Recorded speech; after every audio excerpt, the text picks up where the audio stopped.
After a week of practice, I was finally ready to try out the newest speedrunning trick I had picked up on stream. If I could just press A on the exact frame this timer goes off, I could bypass the RNG and force the game to give me the best mod for this Battle Factory speedrun, Scyther. I set the timer, reset the game, opened the Battle Factory draft, and I don't see Scyther anywhere. I had missed the timer, which means I have to go for plan B, and plan B is much, much worse. We can run for it. We can run for it. Bro! Well, here we go.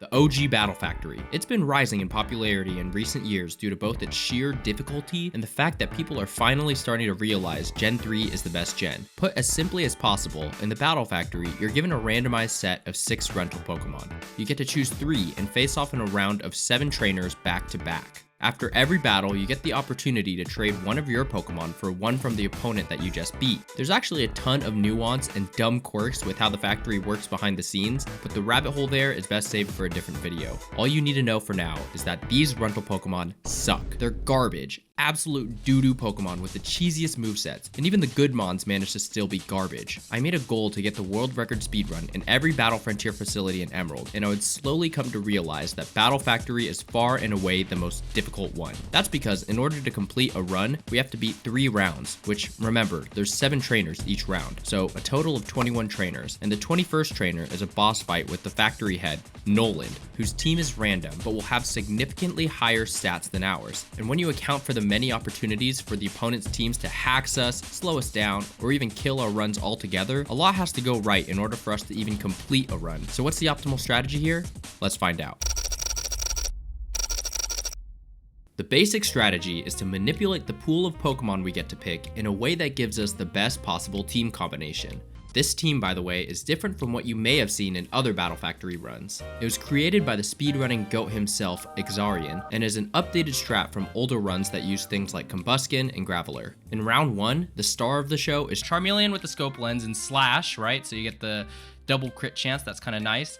We also have a plus attack nature in Naughty and max attack. We also have the crucial aerial ace because every Pokemon here likes to run double team and the like. And we have a setup move in Swords Dance, so that's pretty nice. This is a pretty solid set. This can sweep through most of the Pokemon we'll be up against. With Swords Dance and a high crit chance, the idea is to muscle through the opponent's team by setting up Swords Dances and farming crits as much as possible. But the problem is that this set loses to water types like Ammonite, Clamperl, and Marshtomp, which is why we have Ivysaur and Elekid in the back wings. Elekid comes in with a Cherry Berry, cool. Naive Nature, which it's not entirely not beneficial. But the important thing is that it's max special attack EVs. We get Thunder Punch, which is a solid move to have this early. Despite Elekid being on the weaker side stats-wise, Thunder Punch is great. Crucially, we have Swift, which means no double team is gonna work on us. And then I guess Quick Attack too if we need some pocket priority. This is the only time we're gonna make a swap. We're gonna switch out Aeron for Ivysaur, because look at this Ivysaur set. It's max special attack, Petal Dance, Growth, Sweet Set, and Fury Cutter. That's tight. Ivysaur will cover our ground type weakness. Now, ideally, we never actually have to use these two because every time we switch, it's just a bunch of time loss. In fact, it's usually preferable to stay in with our lead mons unless we absolutely can't beat the opponent, like versus Sudowoodo or Marshtomp. Round 2 has Hitmonlee as the lead pick. It sweeps through most things. Despite not being maxed out in attack, it has an adamant nature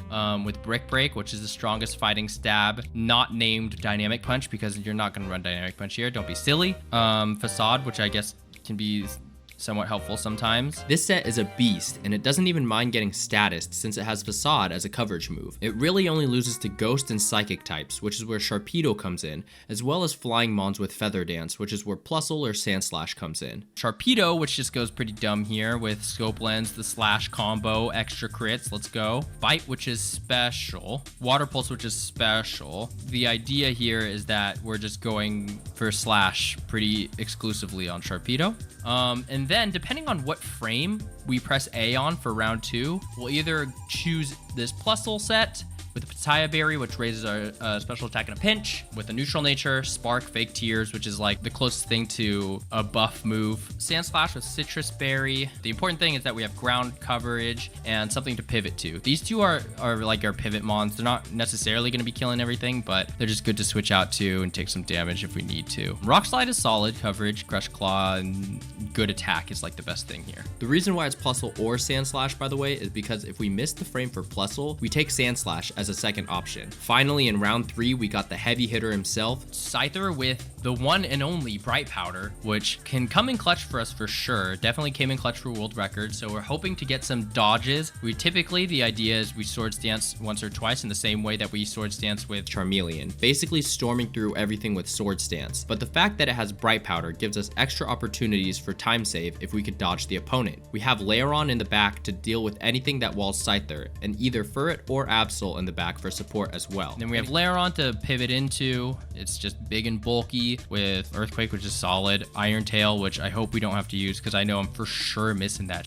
Again, depending on frame, we're either going to get an Absol with the Choice Band, which is the highest attacking Pokemon out of all the Pokemon that you can get in round 3. Shadow Ball, which is physical in this game. Double Edge, Aerial Ace. It's just a heavy hitter. Or Furret, which is, you know, Furret. So now that we know the teams, how exactly do we ensure that we get the rental Pokemon we need? Okay, so here we have the tool that most speedrunners use when they want to analyze the RNG behind Pokemon Gen 3 games. You have your basic information here, like the player data, which is our Pokemon, and then here is going to be reserved for the enemy data, which is going to be really helpful for finding RNG manips for the opponent's teams.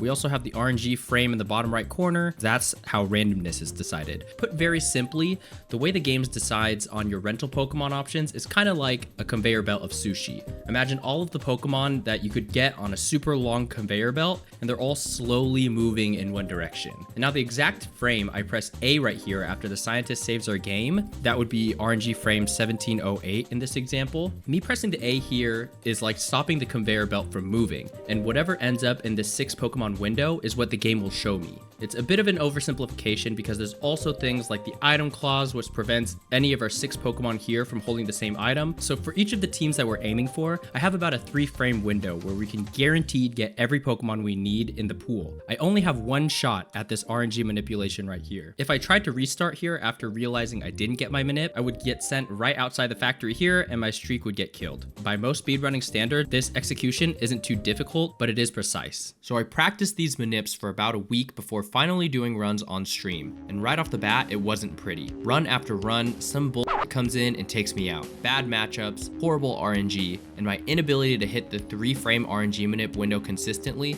all of these things are starting to tilt me. But on my 37th attempt, something amazing happens. We're basically using a strat where we need to hit a 3-frame window 3 times in a row. We need Charmeleon, Elekid, and Aeron for this first split. Yo, wait. Honestly, f it. Just give me Ivysaur. I forget that this is like also legit. This has got to be a legit strat too. So right off the bat, I hit the frame that actually gives me Charmeleon, Elekid, and Ivysaur. Technically, you're supposed to manip the rental Pokemon in such a way that gives you Aeron instead of Ivysaur, because now the first Pokemon we get will be Furret instead of Ivysaur, which could make the fight a bit slower, since Furret has Protect and a Slam that can 2-hit KO us if we knock it into Lychee Berry range. But we actually get a big crit here, which is huge. Loudred here has a Focus Band, but fortunately it doesn't activate, and Spinda goes down after 2 slashes. So right from the jump, the run is blessed. We pick up another lucky crit, which guarantees Spoink gets 1-tapped, another fight where we don't get fully paralyzed the entire battle, and we're clearing round 1 at breakneck speed. We make it to the final fight of round 1. And I should mention here that the Pokemon in the last fight of each round will have slightly higher IVs than my team. I'm able to get a turn 2 Wake against this Roselia's Grass Whistle, and I sweep with a combination of Charmeleon and Elekid. I accidentally split early, so ignore the live split, but with round 1 cleared at 12 minutes and 20 seconds, we're still actually ahead of world record. Now I just need to hit the second RNG manip frame. This is where the pressure starts building up. I accidentally start the wrong timer, but fortunately I'm able to catch the mistake here. And now for the manip. Okay, we're looking for a Hitmonlee, we're looking for Sharpedo, and then we're looking for either Plusle or Sandslash. As long as we get Hitmonlee though, that's fine. And we could also take a Flex Dunsparce. Hitmonlee. Mother. I missed the optimal RNG frame, which means I'm not able to secure the Psychic Ghost type counter in Sharpedo. Fortunately, I'm able to get Hitmonlee as our lead and Plusle for our flying type pivot. And I seriously can't stress enough how lucky we were to get Hitmonlee here. If you miss manipping the lead Pokemon, the run is almost certainly over, as even with the best RNG, you're not going to be able to make it past the onslaught of opponents quickly. These lead Pokemon are designed to mow down everything with surgical precision, and that's exactly what Hitmonlee does, KOing Porygon, Pupitar, and Zangoose with no issue. We do get our fair share of RNG here though, mostly in the form of some bad matchups. Gligar shows up this split, which basically takes 0 damage from Hitmonlee's unboosted Facade, and because we failed to get Sharpedo, I just have to take a fat time loss as Hitmonlee gets taken out and I misclick Spark with Plusle, which allows Gligar to solace even longer with Dig. Just when I think things can't possibly get any worse, we run into the worst possible Mon you could get in a Battle Factory run. Oh no, this is the run killer, bro. After getting charmed and countered into oblivion, we lose a full minute of time on a single Pokemon. For reference, most fights in the factory, as in KOing all 3 Mons, should take no longer than 2 minutes to get a good time. We finish round 2 almost 3 minutes behind world record, which means things are looking pretty bleak for us at this point. But I figure I might as well try to finish out the run and maybe we could get lucky with our matchups. My mental state is definitely slipping from that last round and the tilt is starting to become severe. I try my best to shake it off and the all-important round 3 manip starts. Okay, and here we're looking for Scyther and other Pokemon that I'll know when I see it. Lairon? Oh, we can run for it, we can run for it. I miss our Scyther lead, which is absolutely devastating. I make the split-second decision to run Furret because it has Choice Band and Frustration, so if we can get good matchups, we might be able to clutch it still, but it's still a huge uphill battle without Scyther in the lead slot. I pick Magneton in the 3rd slot because it at least guarantees our opponent won't have it, whose Steel typing would wall Furret otherwise. We actually get a solid start where we're able to comfortably Oko Illumise, which starts to give me hope that we might actually be able to pull this off with Furret. We're able to dodge the dirty and dishonorable Guillotine from Kingler and take it out with 2 Frustrations, followed by Furret easily sweeping the next 2 Mons, much to my surprise. At this point, Furret really starts going on a tear. It Okos Gloom, and then Tropius comes out. No way this Okos though, no way this Okos. There's no way, there's no way. Tropius is too bulky.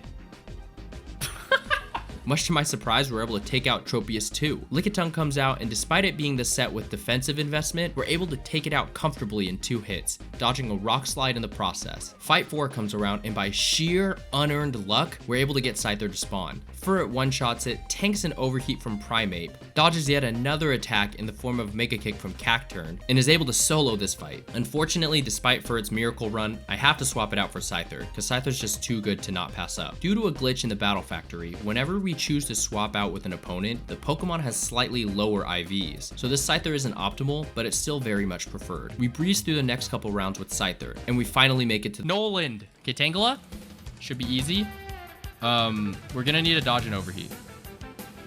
I don't know if I need 1 or 2. Yeah, I guess we're gonna find out now. I hope we win this. Okay, and now here we need to dodge and overheat. Oh, never mind. Okay, this should Oko if we don't get paired. Please don't get paired. Actually, no, now that he cosmic powered, he might live this. Never mind. Okay, now Torkoal comes out. What? Never mind. Okay. Wait. Yo, wait. No! Scyther, please. His team is randomized? Scyther, you fucking threw it. I have to Iron Tap. That's my best attack here. He's gonna miss because it's a Sandstorm and he has Sandveil. Not like this. No, not like this. Anything but this. Anything but this, please.